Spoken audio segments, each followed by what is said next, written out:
What's going on? It's the RapNerd, and I just got back from seeing a new horror movie that released today called Sin Help, directed by Sam Raimi.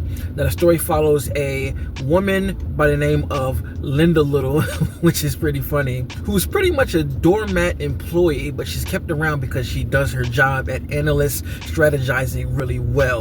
And because she's so good at that job, her new asshole boss decides to bring her along on a business trip across the world. I believe they were headed to Bangkok, and on the way to Bangkok, the plane crashes on a deserted island, and the two must live amongst each other and survive. Now, when I first saw the trailer for this movie, I was like, okay, this looks cool, but I wasn't necessarily extremely super duper hyped just because the subject matter and the story that was presented, I'm like, how much can they actually do with that, you know? It's kind of like those reality shows like Stranded or even Castaway, and I believe they even cited that as kind of an inspiration. Sam himself did, I think.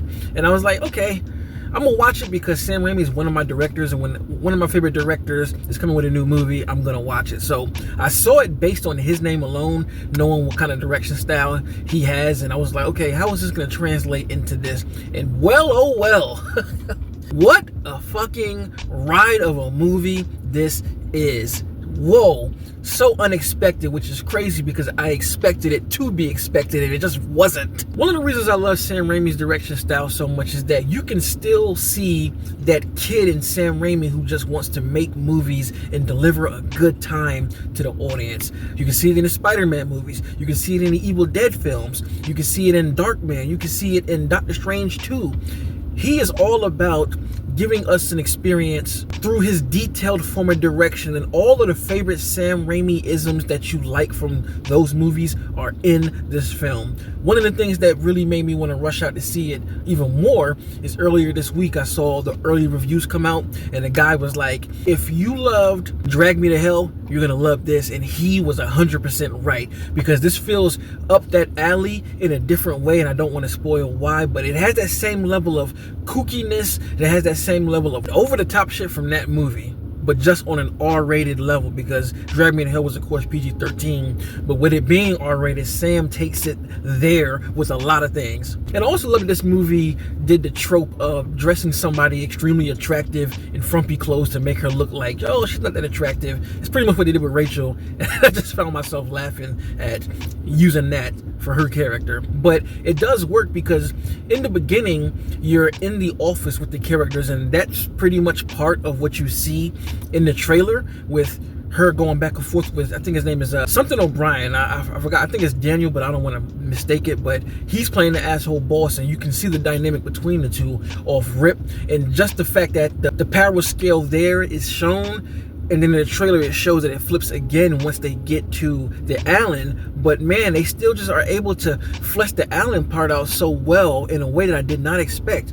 Their back and forth on screen, I think, kept me on my toes the entire time. I will say that there's a portion kind of in the middle of the movie where it does get slow, where they're trying to play on a certain type of thing. But once they get past that, it's back to the zany, kooky shit. And to circle back to what I said earlier about seeing Sam Raimi being his same kid self, wanting to, you know, present a good experience, I just love that the kind of scares that he put in this film. There are, I believe, 4 or 5 really big scare scenes that caught me off guard, 2 of which are jump scares that literally made me jump almost out of my seat and just laugh like, I cannot believe he did this just to scare my ass. And they were just so damn unexpected. It threw me for a loop. And again, I gotta praise his direction because it is so damn good. There's something about this, man, that I can't explain and haven't seen it replicated. Like, even when the plane is crashing, the way that he directs that scene is still somehow so scary, but yet campy at the same time, and it's gory, and just, it pushes things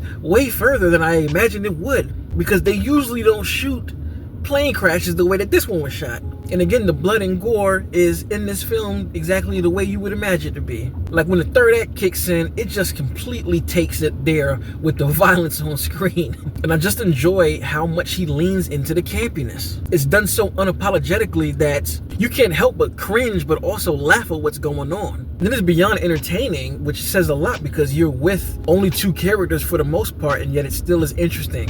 And I really can't stress enough how much this film takes you on a ride and goes different places that you really can't see coming. And it's funny because I rewatched the trailer after seeing the film, and a lot of it is there, but you just have no idea how we get there. And when you do, it's just like, holy shit. And also got to mention that Danny Elfman also did the score for this, so you have the classic orchestral score to go along with the campiness and just that tonality and this specific nature of filmmaking Sam does.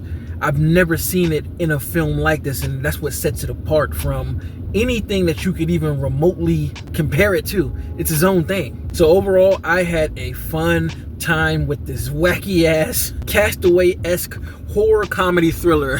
And if you are the slightest bit interested, please go see it, man. This is a great one to watch. That's for sure to offer a good time, especially if you're a fan of Sam Raimi and his filmmaking, because that's as big as a co-star to the movie as the actors themselves. So if you've seen Sin Help, let me know in the comments what you thought about it. What was your favorite moment? Mine would have to be the third act. That whole span of events just had me floored, and I loved it. So if you like this kind of content, make sure to like and subscribe. And if you already are subscribed, thank you. And until next time, peace. RapNerd Productions, no capping, that's word to mommy. Instead of banking on it, now rapping is just a hobby.